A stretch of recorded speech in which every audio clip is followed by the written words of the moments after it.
Let me see. Okay, can you guys hear me now?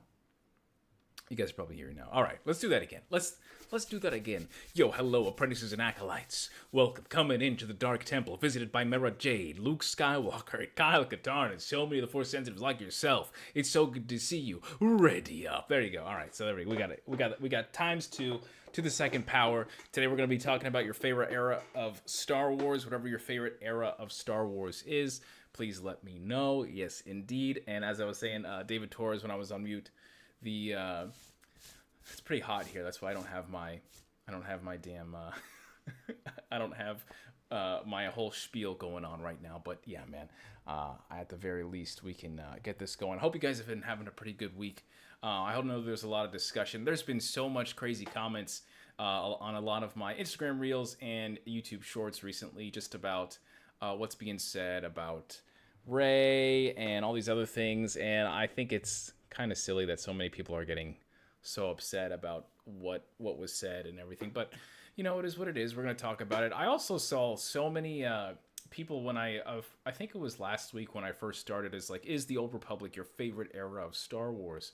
And there were so many people that were talking. There was two things that I saw. It was people talking about the Old Republic and how they thought the Old Republic was amazing and it was their favorite era of Star Wars, and they felt like all the characters in the Old Republic could absolutely dog water and mop the floor with any of the characters from the movies, which I always think is really interesting. Very interesting opinion that a lot of people have and a lot of view, because the expanded universe does such a great job at exploring the characters and introducing to you to powers that you've never seen before in live action. So it makes sense that people would believe that to be true. But what I also saw too in the comments was that a lot of people thought the Old Republic was overrated, and they directed a lot of their anger towards Revan. And I think it's very interesting to me to see a lot of those people continuously debate one another. And I think that it's just kind of two sides of a fandom, that they like this, and so you can't like this. These people don't like this, which means that you have to like this. And I think that no matter what era of Star Wars that you come from, there's always going to be an opposite. For instance, I grew up with the prequels. I love Anakin Skywalker so much. He's like my favorite character. But I was introduced to a lot of people that hated Anakin Skywalker, a lot of people that hated the prequel trilogy. And I've probably most known and understand the fandom that absolutely hates everything outside the original three movies. So it's so sad, I want to say, and disappointing to see so many people just hate on different eras of Star Wars, because I kind of like it all. You know, I'd probably say the sequel trilogy is probably the weakest for me, but I still enjoy parts of it. But for me to like let's say, for instance, I really love Revan. Revan in the Old Republic is always near and dear to my heart, you know. But at the end of the day, too, like, I can't just go on and hate another era of Star Wars just because I like this character. You know, it's really interesting. And I think when you start seeing a lot of comments on a lot of the videos that you watch, whether it be Stupendous Wave or Star Wars Explained or whoever the hell that you're watching, right? And I will always see so many people that some people like really hate the rule of two. It's really crazy how I will talk about Darth Bane and the rule of two, and how every single Sith Lord after that was basically better because of it. And that's the whole point of the product of the rule of two equates to Plagueis and Darth Sidious. You know, Darth Sidious is supposed to be 1,000-year plan coming together and wipes out the Jedi, right? And there's so many people that hate the rule of two because they love the Old Republic. And it's so crazy how we can't just enjoy it, you know. No matter what part of the fandom, you always see that, and I think it's really interesting. Robbie says, I wish the Rebellion of the New Republic eras got some sort of world building that the prequel era got. For example, how was Palpatine viewed in the average person during the events of New Hope? Yeah, absolutely. I still think that the Clone Wars era and the Galactic Civil War, you know, Age of the Rebellion is probably the most congested parts of Star Wars. I think that there's just so much, and I kind of want to move on from it, even though I'm a Luke Skywalker and Anakin Skywalker fanboy. I just believe that there's so much more to do around these other eras, especially the Mandoverse, especially post Return of the Jedi. But yes, I think that's a really awesome thing, Robbie, because I love people don't understand that the Emperor is force sensitive. And one of the best books that I have somewhere, maybe I don't, maybe I'm a freaking liar, is I think it's Lords of the Sith. Do I not have that book? I thought I had that book. Yeah, here it is. All right, one second. So, Lords of the Sith, actually, funny enough, is a new canon book. And I think what it does really well is it shows you how the Emperor kind of interacts with the rest of the world around him. And it's to the point where, like, you know, he uses the Force in front of stormtroopers, and he has to kill these stormtroopers because no one is allowed to know that he's a Force sensitive. And it's like innocent civilians and people. And then the royal guards around him, which is really interesting. They're the only people that know this secret, right? Because they're basically so loyal to him to the point that when he died, they basically commit suicide because they don't want to live without him. Like, that's how crazy, like, the royal guards are, right? It's interesting as hell. And yeah, what's also cool too is, like, Darth Vader will, like, command the royal guards, and the royal guards straight up won't listen to Darth Vader. In fact, they'll even defend the Emperor against Darth Vader when they think that he's a threat or gonna cause him harm. And it's stuff like that, which I thought that book was so damn compelling, and it's something that I think a lot of people don't even report on. Thank you, Mark. I appreciate you, fam. Yeah, please go to bed. I know it's like 5 hours ahead of where I am, but thank you, fam. I appreciate you watching the reels and all the videos. Appreciate you, fam. Yeah, it's really cool, and this is actually one of the only books that talks about that, and I think it's so interesting. But it's one of those things where if you only read Legends, or you only consume media through other content creators, it's not something that you're gonna see. It's not something that you're gonna get heard on. But it's so sick how that actually happens. And yeah, Robbie, I think that goes like right exactly what you're talking about. Probably one of the best books too. And it takes place on Ryloth, and you guys know the history of Ryloth and what's going on. Why though? He uses Inquisitors all the time. Yeah, he uses Inquisitors all the time, but how many people know about the Inquisitors? How many people know about those Dark Jedi? Like, I don't think Star Wars also really helps people understand how rare it is to experience Force sensitive. Like seeing a Force sensitive. Oh, and that's what like the first season of The Mandalorian does so well, where Din Djarin is like telling Queel, he's like, explain this to me again. I don't really understand. And he's like, dude, I don't understand this shit either. Like, the kid literally just lifted up a giant mud horn with his mind. It was floating in the air. And then, everyone was like, oh yeah, I've heard stories about this. I didn't know it was true. And then the armorer is the only person that actually knows about the Jedi. And so, and that's what I feel like Star Wars hasn't done as well recently, because, every single story obviously is centered around a Force sensitive, which is why Andor is so compelling to a lot of people, because it negates the traditional story attributes of lightsabers and the Force, which I love Andor, but it's also hard for me to kind of watch Andor because it's not, there is no lightsabers in the Force. But that's a whole other thing. It's like the rest of the galaxy has never seen a lot of these Jedi Knights. There are about 10,000 Jedi Knights plus, right, of just like straight up people that were out there, and then however many more. So let's say like 20,000 or 30,000 Force sensitives. Maybe even like 50 that were in the Jedi and that were enlisting inside the Republic and being a Jedi in some form, whether they were like, medics or, just people that were doing archives or engineers and things like that. So it's really interesting to see like how many people actually know of the Jedi when it was at their highest point. And then when they got exterminated, yeah, there's probably about less than 1,000 or so out there. So I feel like they're pretty much like a myth at that point, which I think is also really cool to go back to what we're talking about with the Lords of the Sith book. So definitely go and check it out, fam. My favorite era of Star Wars is Skywalker Academy is tied between the High Republic because of the different era and the prequels because of what I grew up with. Although I always liked the Old Republic. I like the High Republic. I think the High Republic hasn't been as strong as the first phase. I thought the first phase was so good. Really liked Light of the Jedi. Really liked Rising Storm. When they went back in time, like 100 years with Marta Rowe, I wasn't feeling it as much. This new phase is pretty good. It's okay. I just really wish they would have done better with their audiobooks. I was really excited to read Tears of the Nameless, and I'm having a better time reading it than I am listening to the audiobook because there's like no sound, no nothing.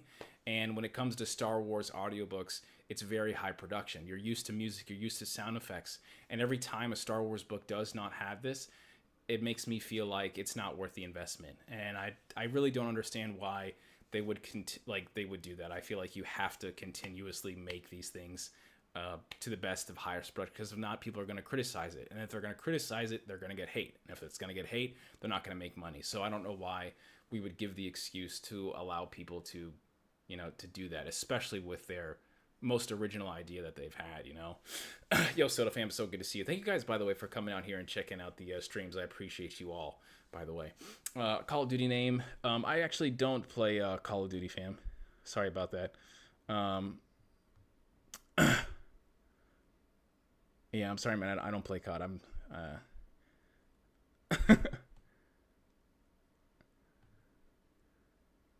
Oh, interesting. Okay, I didn't even see that guy. Sorry, guys. Apologize. Yeah, someone sees Palpatine use the Force. Palpatine thinking time. Yeah, he goes crazy. I think what's also interesting too, because I don't want to spoil that book for you, is that I want to say there's a lesson to be learned, especially with Darth Vader, and I think that was probably the most compelling part of the story, was seeing Darth Vader throughout that story and interact with Palpatine, because they kind of have to work together in that story. And I think the more that you read those chapters, it's probably where the most interesting part of that story is. It's really cool, man. I think that story puts a whole perspective on just how people kind of absorb like who the Empire is, what's actually happening, how many people will really throw their entire life to fight the Empire, do everything that they can, and also just how terrifying the Emperor is, and also how terrifying Vader is. I think that's pretty awesome. So people who didn't know Palpatine were Force sensitive have theories about why Vader obeyed Palpatine. So it's I want to say like people knew about Vader, but I want to say Vader was a rare sighting. There were some people that kind of thought that maybe Palpatine was some type of person. And I just made a video too. I don't know if anyone saw it, but it was just about propaganda and how important propaganda was to the Empire. And I think a lot of that propaganda probably like feuded with the idea that Palpatine basically saved them from the Jedi.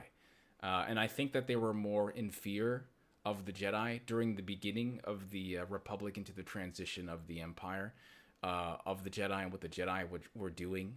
Especially if you read the novelization for Revenge of the Sith, which is really interesting about how they demonize the Jedi and just the ideas of the Jedi. Vader comics also do a really good job of that too. Burning all the lightsabers from the Jedi Temple. There's just a lot of really interesting things about what the Emperor is and who the Emperor is, and the parties too. This guy liked to party, man. He was throwing parties and shindigs like all the time, which I think is also something that similarly happens in Legends, with like Prince Caesar and Shadows of the Empire. So there's a lot of people that making rumors around that, but I don't think anybody truly knew who the Emperor was and what he was doing. Yeah, it's really crazy. Sometimes I listen to the books on YouTube. Yes, there are a few of them, a lot of the older ones, and that's actually a pretty good job. Heathen. Imperial Activity says, I have a side question from Favorite Ever. Have you read Rise and Fall of the Galactic Empire yet? No, I don't have that one yet. I do not have that one yet. I wanted to read it because Andor's coming up, so I wanted to read Rise and Fall of the Empire, just in general. And then also, what's the Mon Mothma book? Is that the same one? Because I know Mon Mothma had just come out with a book too, and it was very Andorish, and I wanted to read that one just so I can get my Andor stuff going and get ready for that. Darth Plagueis book is on YouTube. The whole Darth Plagueis book is on YouTube? Wow, that's crazy, man. I did not know that. Leon says, I've always found it hard to believe that in a galaxy as technology advanced as Star Wars galaxy that there isn't any 4000K quality video footage of the Jedi and Sith.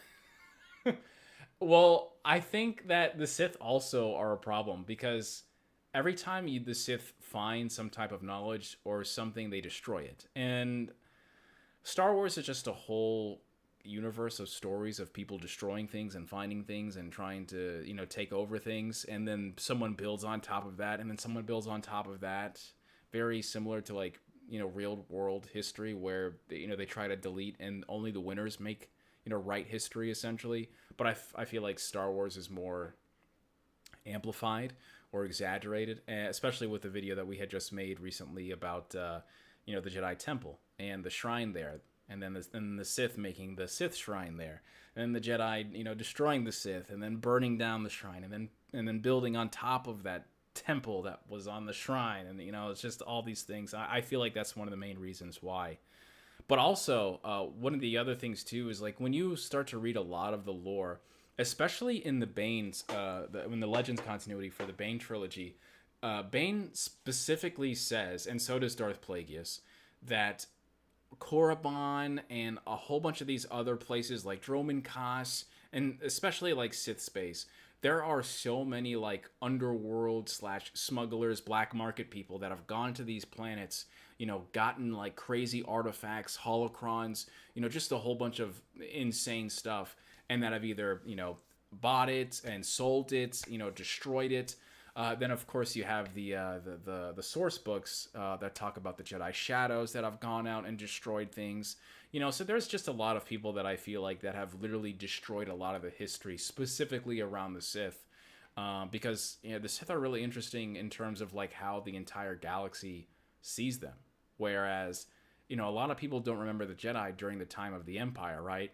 But a lot of people don't remember the Sith like at all for like 1,000+ years, because of the rule of two, because they were basically coming up in secret. And then of course everything that happened before with the Old Republic and just the total destruction, just the Sith on Sith warfare, which also led to a lot of their races committing suicide and practically going extinct. And this is a lot of people think the Jedi caused the genocide of these people, but it was more so just total destruction. And I think the Sith did more damage to themselves than anything else, because that's what they do. They betray each other. They destroy each other. And I think Bane Path of Destruction is a really good perception of like what the Sith do to each other, honestly. Alex Freed, author, Alphabet Squadron, wrote it. Oh, okay. Yeah. Alphabet Squadron, I hear a lot of people really enjoy. I could not get into it. Maybe I should go back and read it again, because I listened to it in audiobooks, and I was doing a lot of like renovating in houses and lawn work during that time. So I was always kind of listening to the books as I was working on the weekends, and there were some parts that I really liked and some parts that I really didn't. I think the third book, I skipped over it completely. It just wasn't that great for me. But I know a lot of people really enjoy it. David Torres' question: how do you feel about Chirrut Inua being more in tune with the Force compared to Sabine, but she can become a Jedi that the Force? So I think that's an awesome question. And I think Ahsoka does a very good job. Her definition of like what happens to how someone that is Force sensitive or even attuned to the Force spiritually straight up cannot be a Force sensitive, and it's skill. Is it midi-chlorines? Is it all of these things? But it was really about discipline and training, but skill is also a factor. And someone like me, a lot of people, see me as someone that is, I don't really like to call myself a master of lore. I think that's silly. But I definitely am an enthusiast, and I know a lot about Star Wars. But that, just because I know so much Sith things or Jedi things, doesn't mean I'm going to be a great Force sensitive. I may be a completely shitty as a Force user in terms of like, I can't even lift a damn rock. It doesn't matter how many times I go to the gym and I work out in these things. It doesn't matter. That doesn't equate to learning how to throw a punch. That doesn't equate to learning how to use a saber. And I think a lot of people kind of don't understand that complexity of like training and how special it means to be a Force sensitive. Chirrut is a monk, and he dedicated his entire life to faith, and because of that, he was very intellectual. He was very smart about the understanding of the Force.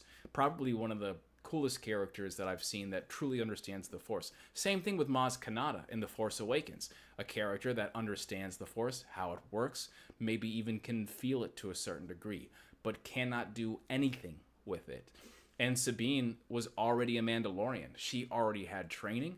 She was already there, and she had a very, very great teacher with Ahsoka. And I think a lot of people kind of like completely underestimate Ahsoka Tano and her teachings, because she was also trained by Anakin, who was trained by Obi-Wan, who was trained by Qui-Gon Jinn, who was trained by Count Dooku, who was trained by Grandmaster Yoda. You know, so all those things basically go into the that and how Sabine is able to use the Force when other people can't.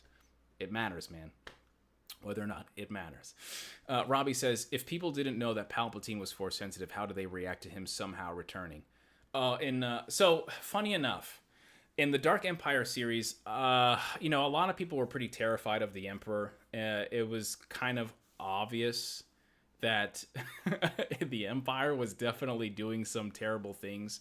And I think it's really interesting to see who he is there. But his time in the Dark Empire comics and Legends continuity is not something that I think a lot of people kind of like. I remember a lot of people being very, you know, they were very critical of that story in general, even before the sequel trilogy came out, even before, I think that comic came out in the 80s as well. So it was really early. It was one of like Star Wars's first Dark Horse comics, I think, that George actually approved, which was really cool. And, you know, a lot of people were pretty terrified. He was going around causing destruction, like literally, like by himself. This guy, like everyone talks about Vitiate from the Old Republic.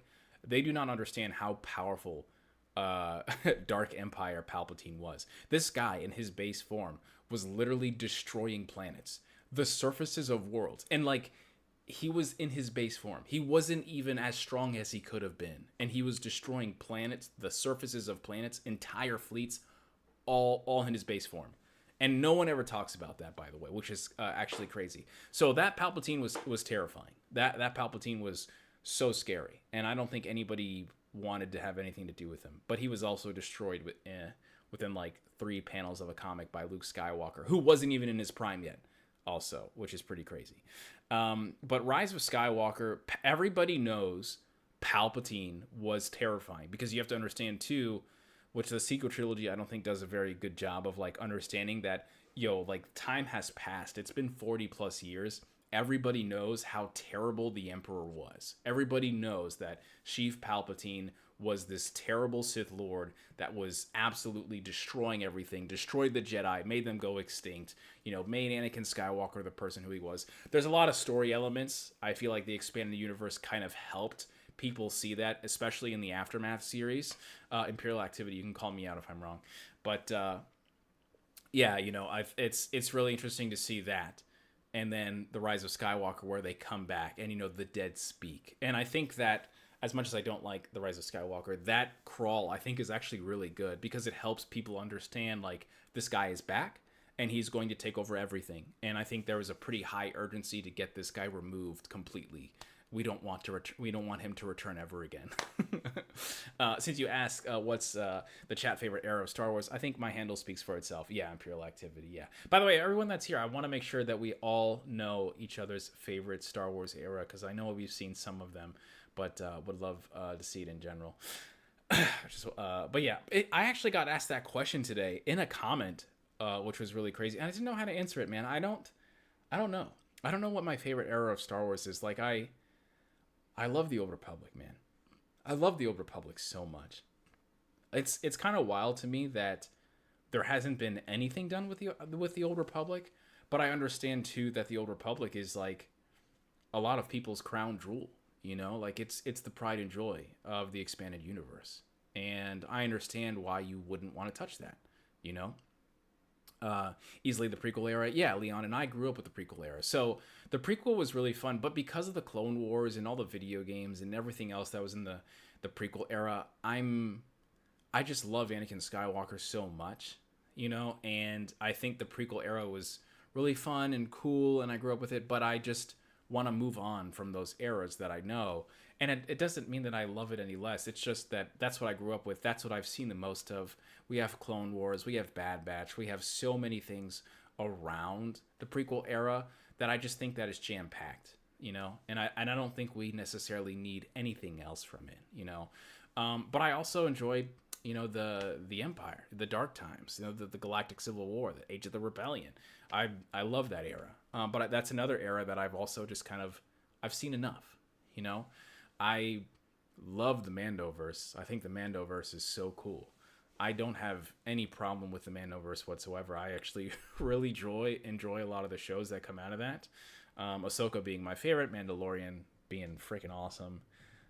Season 3 wasn't so great for me, but I still enjoy it, But I really love the Old Republic, man. Like, if I can just get an Old Republic era in the future, that would be amazing.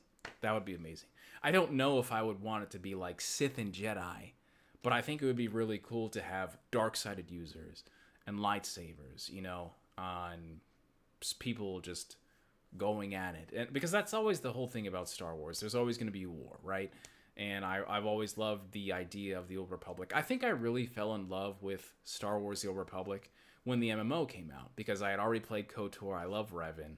Love Major Cirque, love Kreia so much. One of my favorite damn characters, man. Really enjoy that character. And then I got to live in that era because of Star Wars The Old Republic. And that was a time where I was probably the most miserable in my life ever. So I would come down after these like 70 plus work hours, 60 plus work hours, working like 12 to 14 hours straight and coming home to play Star Wars The Old Republic. And I would just sit there after, for the one day that I had off and play literally till like 6 o'clock in the morning. And so I just really enjoyed it. I really enjoyed playing that characters, enjoying it. There was a lot of story though that I didn't appreciate because I felt like it kind of contradicted the first 2 games of Knights of the Old Republic. But I got to play my character and I felt like my character existed in the timeline. And so that made me appreciate the Old Republic era even more. So yeah, it's just hard for me to not pick an era outside of the Old Republic. But the Old Republic, I feel like it's like everyone's most popular, era. I feel like it really, especially a lot of the expanded universe people that watch a lot of the videos and everything. So it's just one of those things that I really, really enjoy.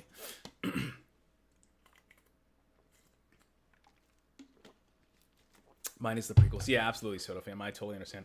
Because of the excitement of it when I was getting a kid and go to the family, and the Old Republic OT is close as I said. Yeah, man. You know what I love the most about the prequel trilogy is that I think it was the Revenge of the Sith era for me. The 2005, waiting for the movies. Because that movie theater that I went to, I literally saw every Star Wars movie in that theater. I even saw Force Awakens in that movie theater until... my life had changed and I moved around everywhere. Now I'm seeing movies in different areas. So that was really a fun time. It was a lot. Like, I knew when I was going into that movie theater, I was seeing a Star Wars movie. And so that was going to be like a life event. That was going to be a canon event for me, So that was something that was going to be really sick and fun that I was going to remember. I don't think I can judge the eras fairly because they don't have the same type of world building. Yeah, I think that's also a big problem because when we talk about like expanded universe characters, right? And so for instance, let's say the Old Republic. The Old Republic, in my opinion, has the greatest advantage over majority of the other eras in Star Wars because you have the video games and then you have the books. But you have like the most influential video games of like Star Wars. And that alone supplies like the greatest world building ever. Like, you could literally take your character in a form of a movie and you control this movie with choices and you interact with the world. I think that is literally the greatest world building you can offer. A book is one thing. There are words to help you describe an image inside of your head. What is actually going on in this story, right? But a game, you're feeling it, you're seeing it, you're experiencing it, It's absolutely incredible what Knights of the Old Republic was able to do back in 2001, when these games came out. You got to see these characters, understand who they are, make choices for them. And I think that's why, in my opinion, the Old Republic is just so hard to not, it's literally just so hard to ignore. how many people love that era of Star Wars. I mean, you, the character, you play as one of the most compelling and intriguing and popular characters in all of Star Wars. Revan, you know, that is a powerful name. It's a powerful game, you know, and I think that's why so many people that it gets so sick and tired of hearing Revan or the Old Republic. I don't think they truly understand how impactful that era of Star Wars is.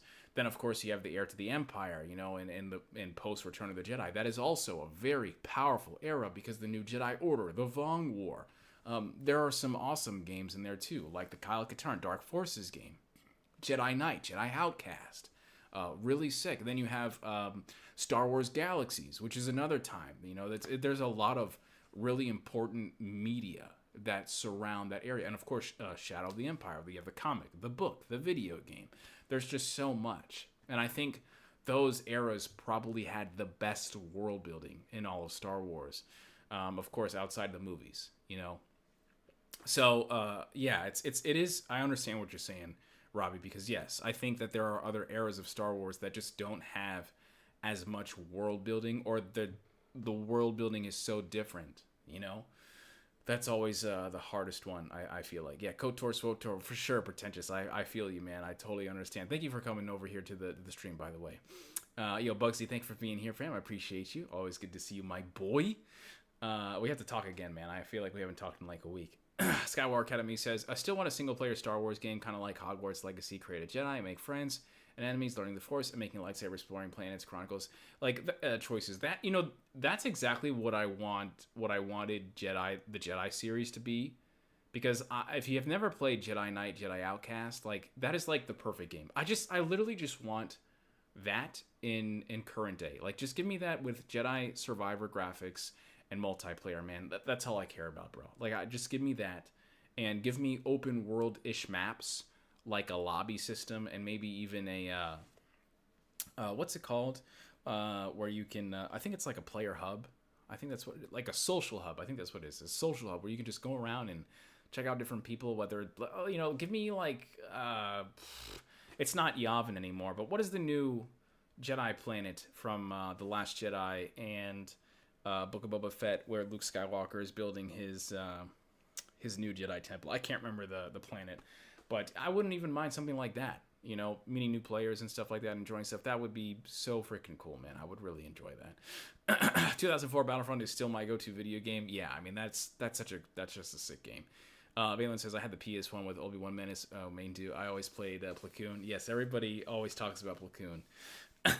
Everyone always talks about that. We want an open world multiplayer game that can build teams and go on missions. Yeah, I just don't understand why Star Wars hasn't been able to do stuff like that. You could literally do any genre of games, and that's what it is. Yo, Dom, thank you so much for coming over here. Ready up. So good to see you, fam. We're talking about favorite eras of Star Wars. Let us know what your favorite era of Star Wars is. Ossus? Luke builds his new Jedi temple on Ossus in the new canon? That's what that planet is? Is it really Ossus?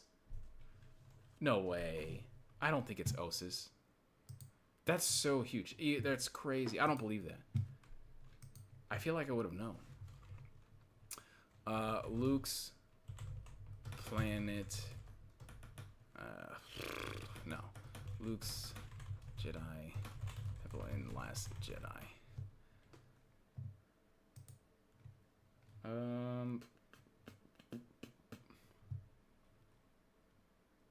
Oh my god, it's fucking Ossus. Holy shit. I did not know that. Wow, that's fucking cool, man. That is so damn cool. I had no idea it was Ossus. Wow. Odan Tales of the Jedi, baby. Let's freaking go, man. Dude, I had no idea. That's cool as hell, dude. Nah. We don't want that. We don't want that pretentious. We want to improve it. We want to improve it. We want to do better. And you doubted it. Yeah, I wasn't doubting you, Imperial Activity. It was just that world has so much importance. So all right, so if you guys don't know Ossus is so important to Star Wars, not just like the Legends continuity, but now I feel like when I watch that movie, which I don't watch it often, I don't watch The Last Jedi often, but now that I know that Luke Skywalker's planet in the new canon is on Ossus, so Book of Boba Fett, where Mando goes there, that is Ossus as well. Damn, I have to watch that episode again. That is so freaking crazy, dude. Odan was there. Like this is like the Jedi Temple, the Great Library. Okay, Odan. If you guys don't know Odan from the Tales of the Jedi comics, man, please go read those comics. They are so good. They are so sick. Yeah, thank you, fam. I appreciate that. Darth Caedus is way better than shitty Kylo Ren. I don't think Kylo Ren's shitty, man. Is Darth Caedus better? Yeah, absolutely. But I don't think he's shitty, man. You know, I understand a lot of people don't like the sequel trilogy, but there's so many channels that go around and shit on them. You know, I'm not really trying to do that here. I'm just trying to talk about what I like and then move on. My favorite era is Reign of Empire. I love seeing people standing against the Empire, fighting on freedom. That's what I love Andor so much. Oh, I was literally just about to. That's cool, man. Yeah, I really appreciate that. Are you excited for Andor season 2? Currently rereading the new Jedi Order series, and it hits harder as an adult. Yeah, dude. I always hear that too. And one of the things that I always love too is the Jedi Sith Essential Guide to the Sith that I have here, which is so cool because it also talks about the new Jedi Order. It talks about Ossus, and it talks about one of the coolest things is Kip Durin and everything that goes on there, and his entire radicals that he has. And then of course Luke gets so crazy with just their direction and then they're going, and then he has to detach the Jedi Order from Coruscant.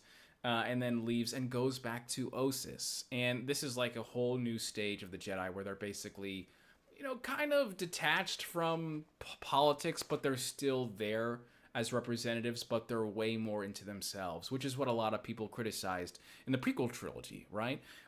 Which we always had wanted to see. And I think that's why I didn't know the Jedi Temple was on Ossus. So that's really cool that he was able to do that.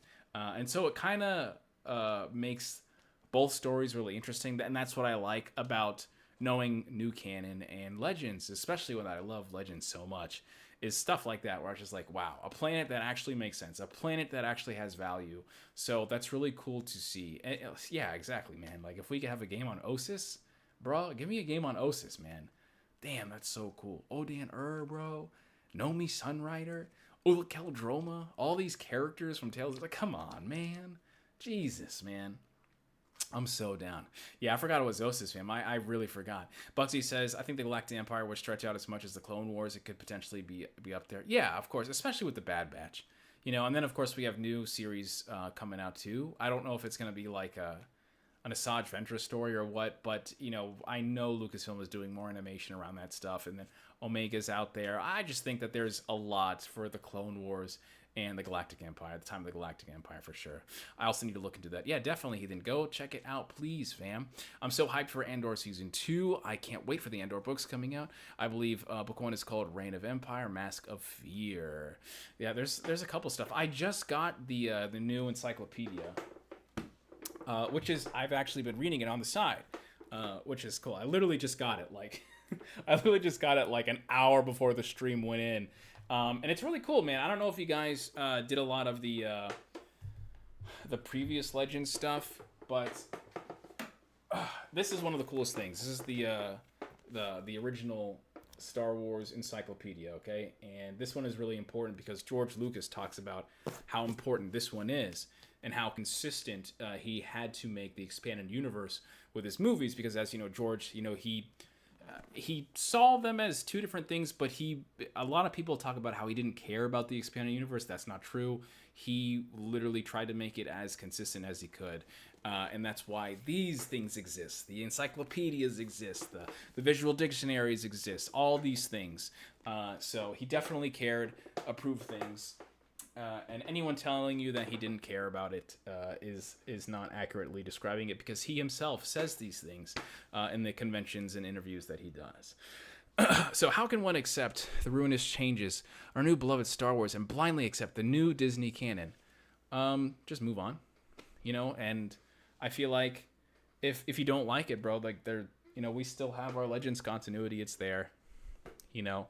You don't like no one's forcing you to watch the shows. No one's forcing you to pay your money to Disney Plus, you know, if you want to read Heir to the Empire, if you want to watch the prequel trilogy, if you want to read Darth Plagueis and Path of Destruction, all these things are right here, you know? All these things are right there. They're not going anywhere. It's never been deleted. Most of the stuff hasn't even been replaced, like the Old Republic, like the Bane trilogy, like the Darth Plagueis novels. Like, all that stuff is untouched, you know? So I really feel like there's no reason to worry about the new stuff, the new media. If you don't like it, all the stuff that you can enjoy is right there.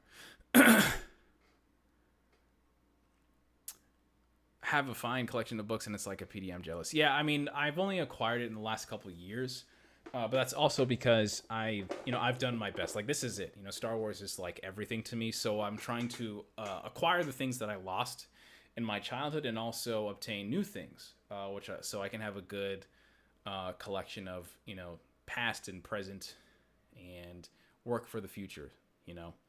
If Andor Season 2 is done well, I think it would make the Galactic Empire era my second favorite. It probably will be. And I think it'll also enhance Rogue One, because Rogue One is also just like such a great film, you know. It's so good. Andor, I think... The only thing that worries me about Andor Season 2, and I said this in the last week's stream, was like, that was supposed to be about 6 seasons or so, 5 or 6 seasons. And I'm only worried about how it's going to move. How fast is it going to move? Is it going to make sense? You know, I think the production team and the writers, the director is so damn good. So I feel like we're going to be fine. I just would have loved to see it fleshed out to more seasons. That's all. You know, I would have loved to see more seasons. That's it. You know, but yeah, I'm excited. The new encyclopedia is okay. I'm trying to see how far it goes, because it's obviously much smaller because, you know, Disney canon has only been around for a few years. And the one thing that I've noticed is that it's actually doing a good job of making it look very similar to the old Star Wars encyclopedias, which I really like. So, like, just about every character that you could think of is in here. But the one issue that I think we're going to have is, like, probably characters from the last year or so, year and a half, probably won't be introduced in there just because of how long production takes. So, you know, you're probably not going to see anything from, like, Skeleton Crew or the Acolyte, which I really wanted to see, like, Darth Plagueis, you know, but that's it. Have you read the Thrawn Ascendancy trailer? So, I read the first book. And the first book was okay, but I did not have any motivation to get into the other two. It was just okay. Like, that's how I felt. I just felt like it was okay. But I did read the other Thrawn books, and they're all amazing. New canon and old. They're absolutely god. I love Outbound Flight. Heir to the Empire is obviously godlike. My favorite, funny enough, is actually Thrawn Treason. No, Alliances, when he's with Vader. Thrawn Alliances is so damn good because Timothy Zahn, with his precognition and how he describes, like, how a Force user is able to see into the future, how he's able to deflect bullets, deflect another lightsaber. It was so damn cool to see. And then, of course, the teaming of Thrawn and Vader was so fun. Thrawn is just a huge troll the entire movie, and the entire book, and it's so cool. I really appreciated that book. It's one of my favorites up there. It's really good. A lot of people trash the new canon, man, but there's a lot of really good books, man. I think they nail the expanded universe really well, especially in the time of the Clone Wars and the Age of the Rebellion. Skywalker Academy says, I already read that. Thank you very much. Yeah, nice, bro. Yeah, for sure. Yeah, definitely. Which one of the Thrawn books that you'd liked in the last 3 or so? Make him non-canon and create new non-related whatever. Well, I mean, like, again, you know, it's all there, you know, whether people are gonna like it or not. But that's why it's Legends. You know, you can stay in Legends. You can do whatever you want.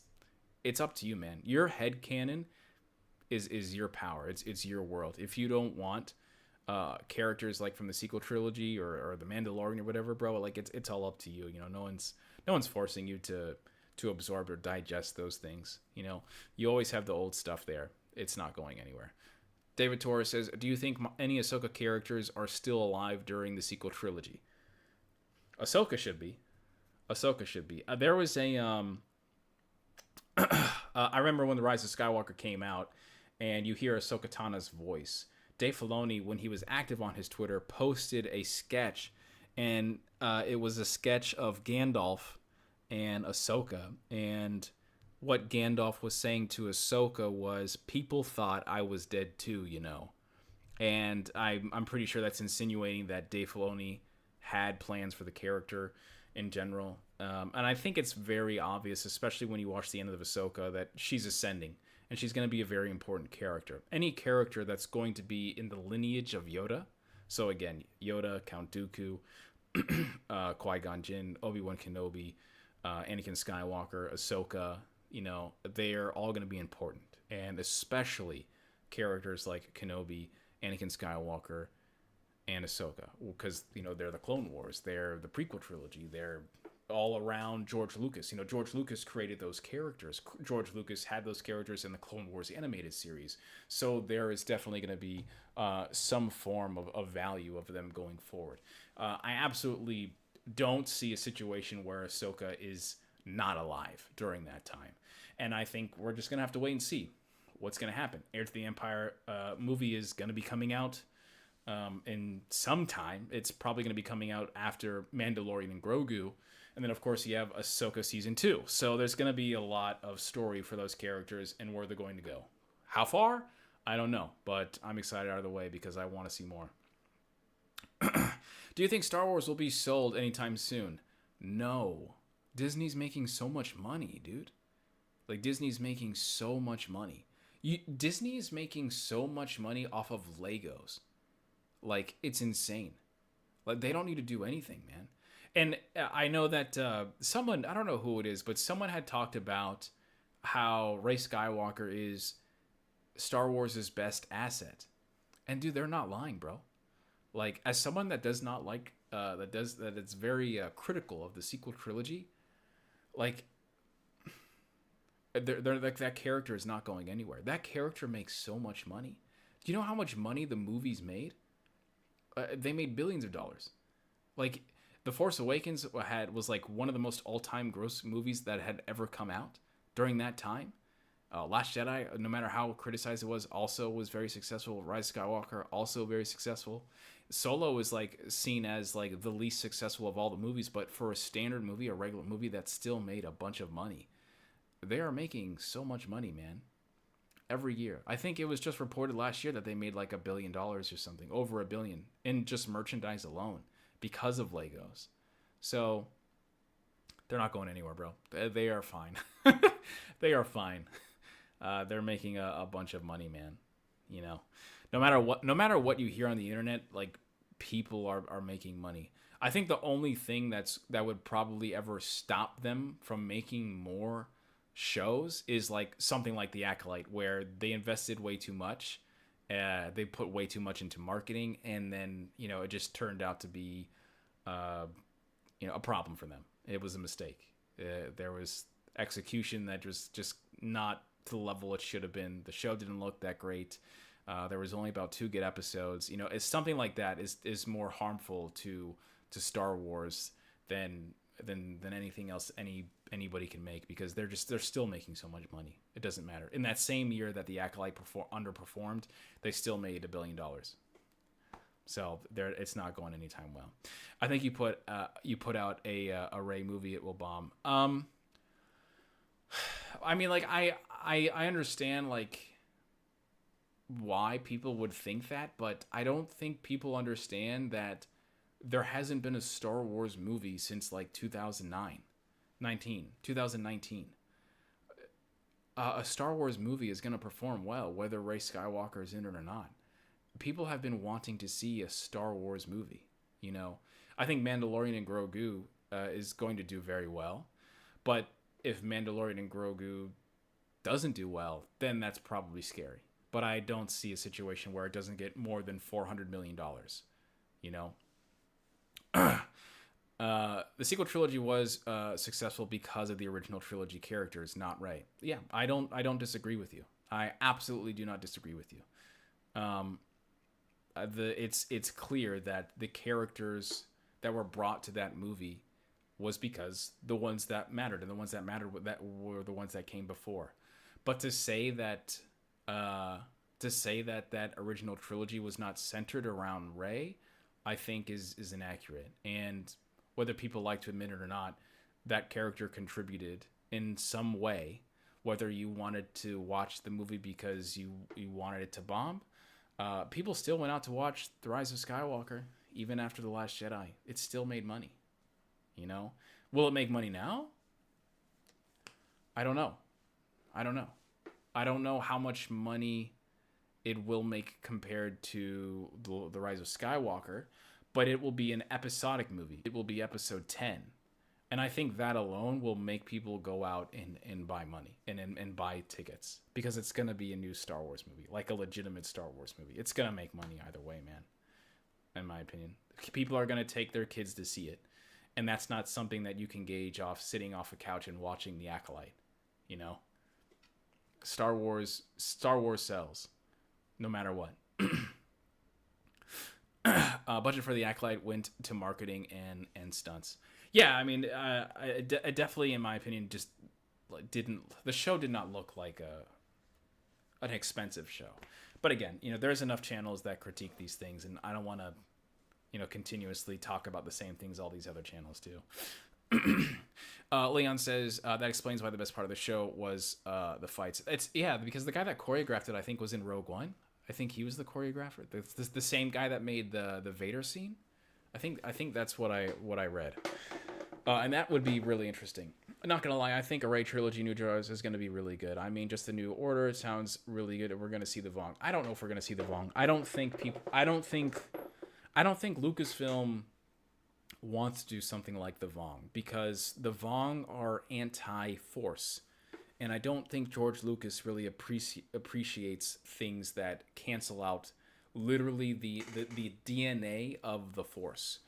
And I think there's a lot of things that you can do with the expanded universe where you can do this, but if you transition that into real life Star Wars, I think that's going to be a problem. You know, that's where a lot of the movie only fan base is going to be like, what the F?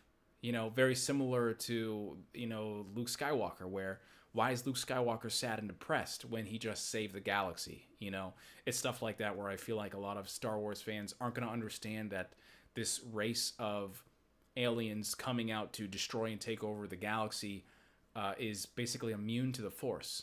You know, let's go. Yo, Single Fan, thank you so much. I appreciate you. I always appreciate you, and seeing you always engaged in it, man. Thank you so much. I could see something like the Grisks, though. That's kind of like the new the stuff. Even something like the Drengnir, even the Nameless. You know, I just think I'm even down for Abeloth, man. I've been begging them to do something with Abeloth. You know, I think there is so much potential in the idea of the Emperor is gone now. Exegol is basically destroyed. There are no Sith that we know of right now from the Rule of Two that exist. So you take away that power now, someone else is going to fill that gap.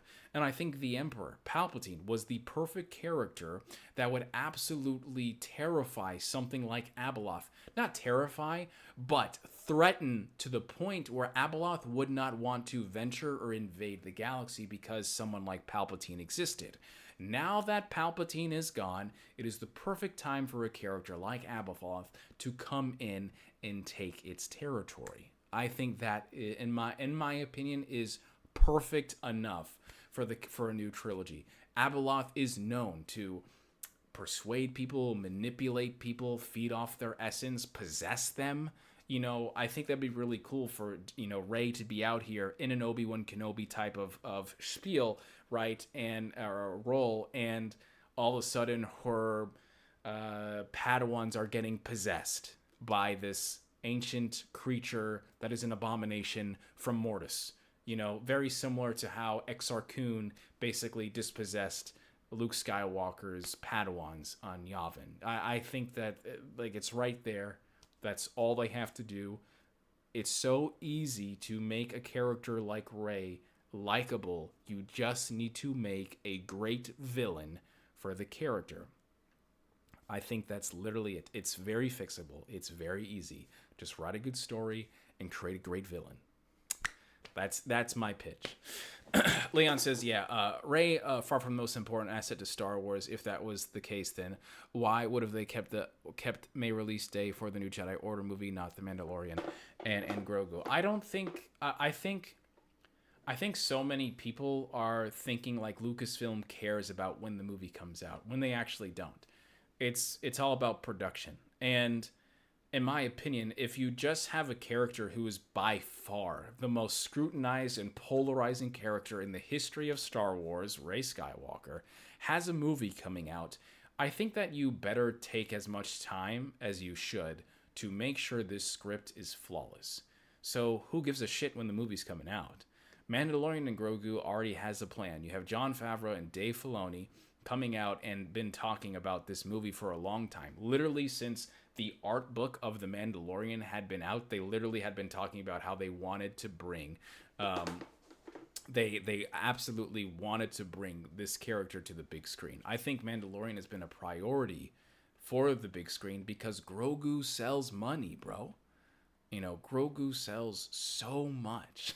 There is so much Grogu merchandise, and if you bring Mandalorian to the big screen, you bet your ass there's gonna be a Grogu popcorn box. You know, so that's definitely going to be the first thing. I think Mandalorian is obviously much easier to write, so that's why Mandalorian gets the first spot. You know, I think Mandalorian Grogu also was the first movie announced before everything else.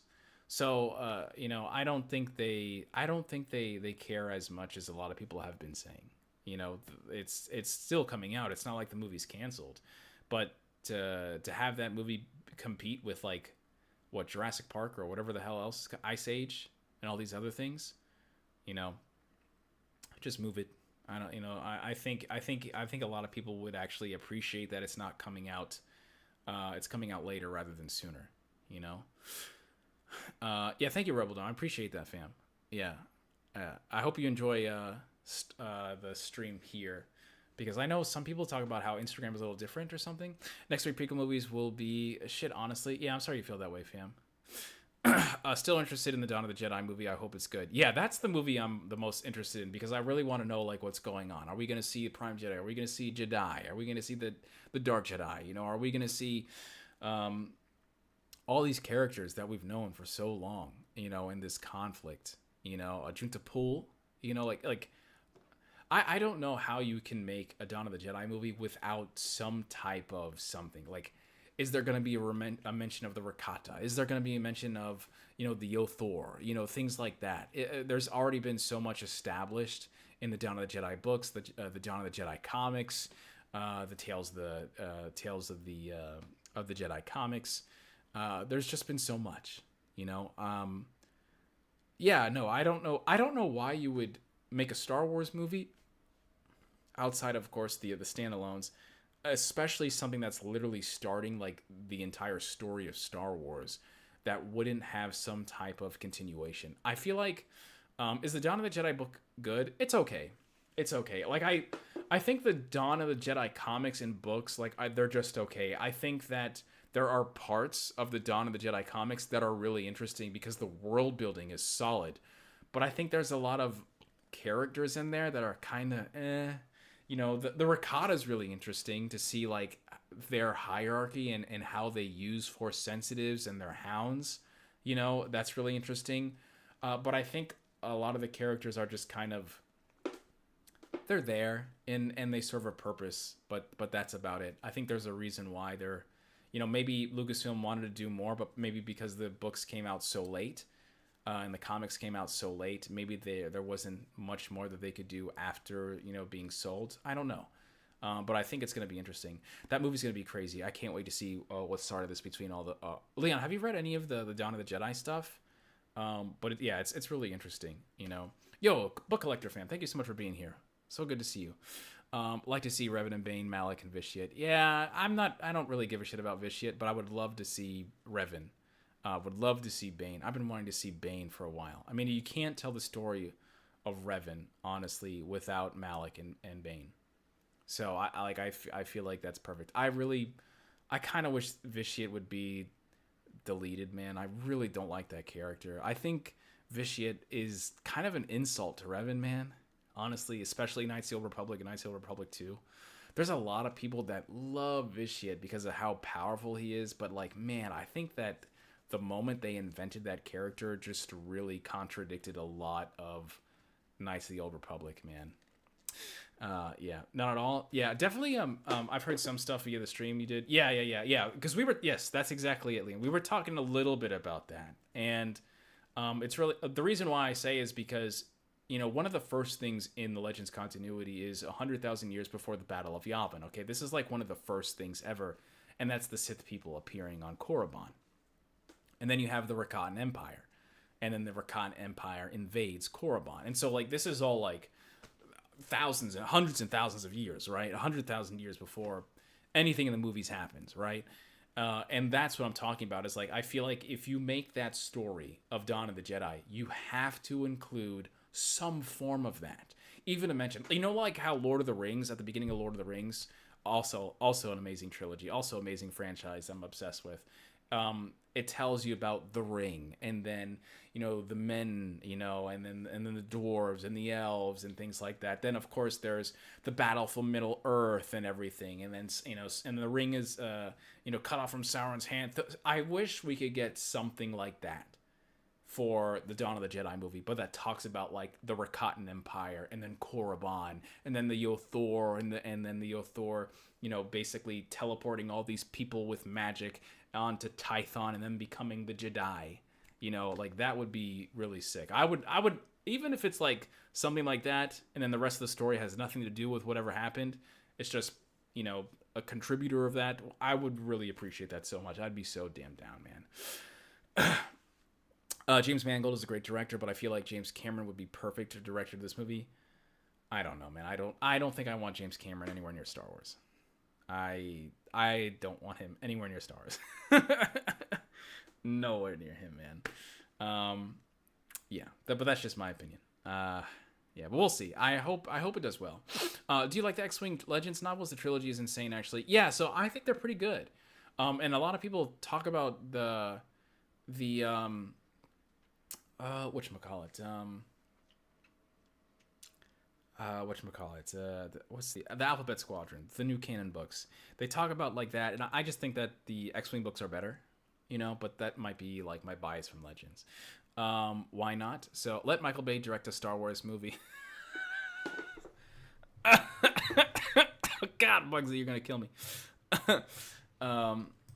So I just want to make sure of one thing.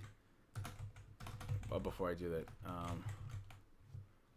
yeah, James Cameron, Avatar. Okay, so all right, the reason why I don't want James Cameron to do Star Wars is because I think Avatar is literally Star Wars, and this is just me, who is a Star Wars fan that notices stuff, and I'm not saying Star Wars ever invented these things, but Jesus, man. So he has.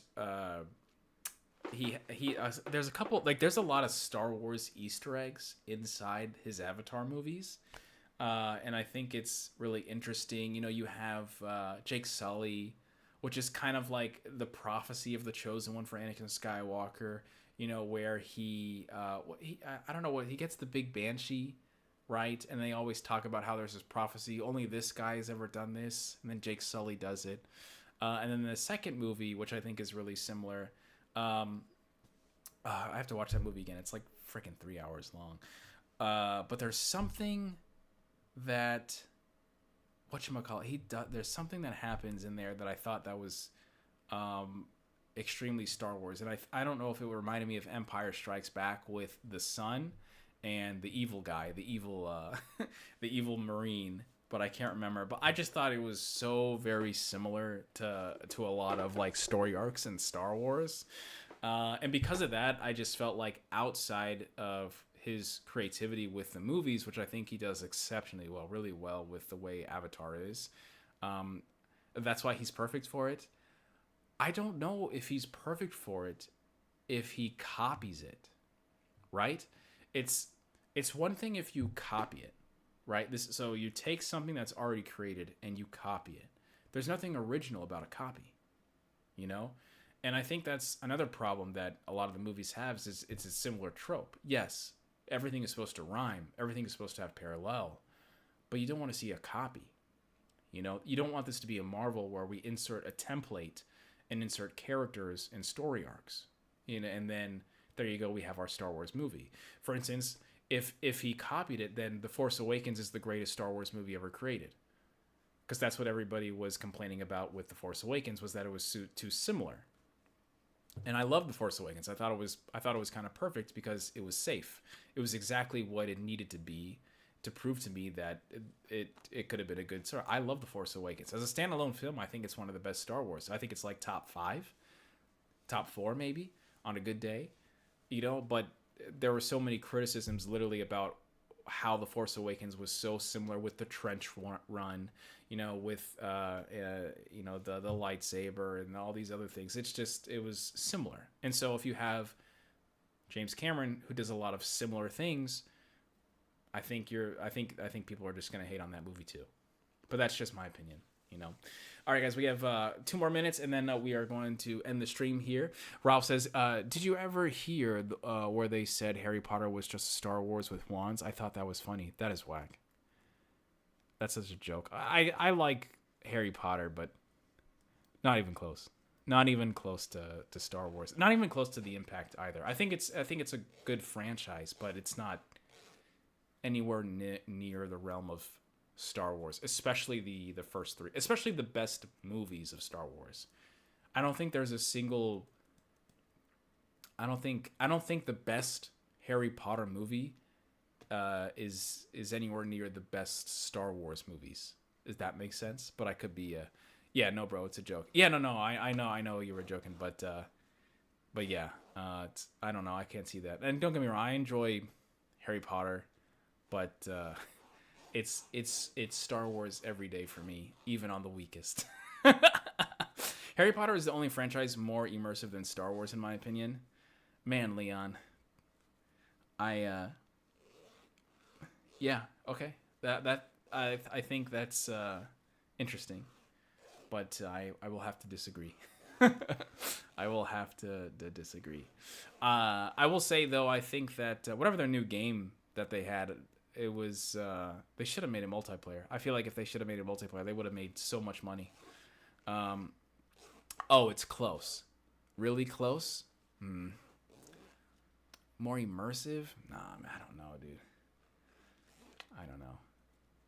Certain aspects of Harry Potter, I think, are very good, but I don't think Harry Potter has done enough in influencing like Star Wars has.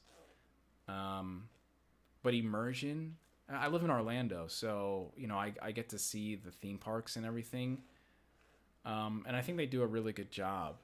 But I don't know, man. If you're, nah, I couldn't. Even with how much I like Harry Potter sometimes, and I did in the past, nah. It's just Star Wars all day. Hogwarts Legacy. Yeah, Hogwarts Legacy. If Hogwarts Legacy is multiplayer, I'll play that. I'll play that every day, bro. I'm not even joking. You know, the Trekkies would disagree as well. Yeah, for sure, dude. Yeah, the way they handle those movies with the audience growing up with Harry's school is just next level. Yes, I will agree with you on that, Leon, because I grew up with them. I was in 6th grade when the Sorcerer's Stone came out, and every single year, the new book was basically essential reading. And I think I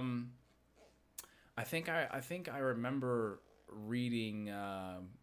I remember I went to the grocery store, and the grocery store had Deathly Hallows, and then we bought it there, and then we read it all the way to the end. So, and I think that was probably, yes, I can say like that's something that Star Wars didn't do in terms of expanded universe, where like these books were coming out like every year and you grew up with it. If it wasn't for the books, of course, Harry Potter wouldn't exist, which is, you know, the complete opposite. But I think Star Wars also does that in terms of movie form, and not just with children, does it with adults. And movies, in my opinion, are more influential than books.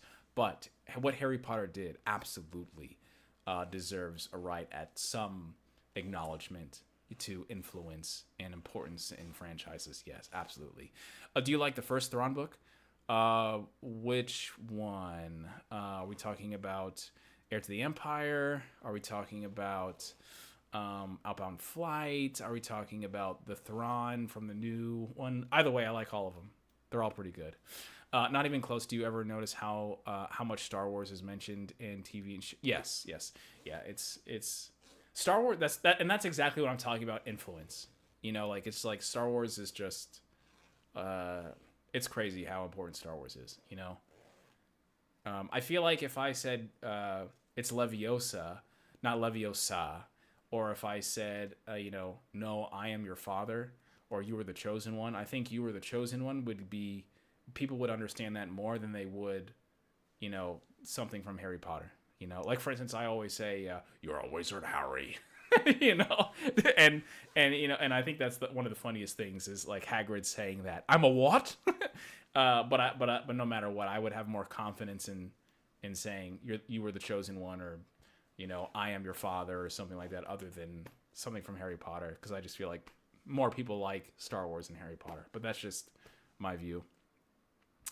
All right, guys. I think that's gonna be it. Unless you guys have any more questions, well, we're gonna take a bit here. I was talking about immersion, not popularity. Yeah.